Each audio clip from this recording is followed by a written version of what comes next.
Bonjour à tous, aujourd'hui nous allons parler signature électronique et nous allons voir 3 façons d'intégrer la signature électronique dans vos processus.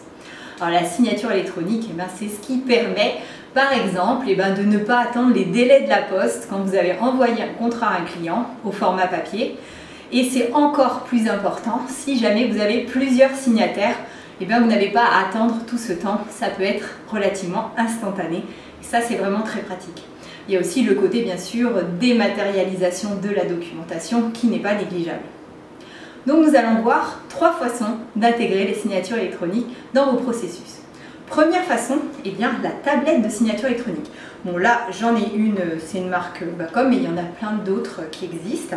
Et le principe, si vous avez déjà été louer une voiture, souvent on vous fait signer le contrat directement sur la tablette pour que vous puissiez dire je suis d'accord. Donc ça s'intègre très facilement dans vos solutions de gestion et ça permet, si vous avez quelqu'un qui est signataire et qui est sur place, de lui faire signer de cette façon-là. Si vous avez des collaborateurs en mobilité, je la pose.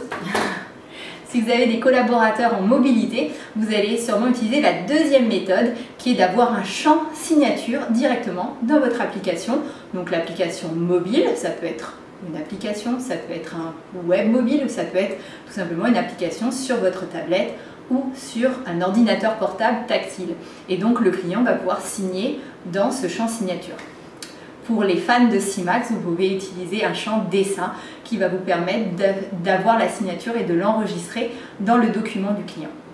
Ce qu'il faut savoir, c'est que aussi bien que pour la tablette de signature que pour le champ de signature, ça n'a pas la même valeur juridique que la troisième méthode que je vais vous évoquer, qui est la véritable signature électronique et qui va avoir la même valeur juridique qu'une signature papier. Peut-être même plus demain, parce que la signature électronique, elle se fait à l'aide d'un certificat qui authentifie le signataire et ensuite elle va apposer une information informatique dans le document avec une autre information qui va permettre de rendre le document non falsifiable. En fait, on va encoder le document pour pouvoir déterminer à quelle date, à quelle heure ça a été signé. Donc on a une information plus importante que la signature papier, par qui, et on a cette information non falsifiable qui fait qu'on est sûr que le document est intact et n'a pas été modifié depuis sa signature.